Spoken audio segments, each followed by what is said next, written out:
আসসালামু আলাইকুম viewers, Shipon electric থেকে আসলাম আরেকটা ভিডিও নিয়ে।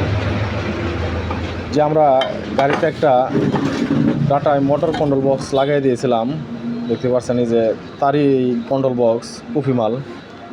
তো যারা এই ভাইয়ের মতো কোনো ভাই যদি আর কোনো প্রতারিত না হন, তো মাল কেনার আগে যে কোনো বিশ্বাস্ত দোকান থেকে আপনারা এই মাল কিনবেন। তো এটা ভাই কিনছিল সান্দবাড়ি থেকে, আমাদের পার্শ্ববর্তী এলাকা।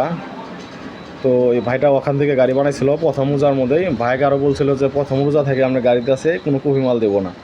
তো আশা করে এই সব প্রতারকের কাছ থেকে আপনারা হিসেব করে অনেক ফাঁকে থাকবেন। তো ভাই, যে আমরা যে মালটা দিলাম এই মালটা কি বনে? না না কাস্টমার মুখের কাছ থেকে শুনতে পারতেছেন বনে না। তো এই সকল মাদারবোর্ড অরিজিনাল হয় না। অরিজিনাল মাদারবোর্ড আপনার যেরকম, এই যে অরিজিনাল যে আপনার মাদারবোর্ডটা যেরকম হবো আপনার 36 মসপ্লেটের হবো। আর যেটা যে আপনার এই যে এটা কফি মাল, এই মালটা কফি মাল, এটা হবো আপনার 30 মসপ্লেটের, এই যে এরকম মিশুক কন্ট্রোল বক্সের মতো। আর এটা হইতে আছে আপনার অরিজিনাল টাটায় যে আগের 1000 এখনকার যে 1500 স্যাম একই মাল।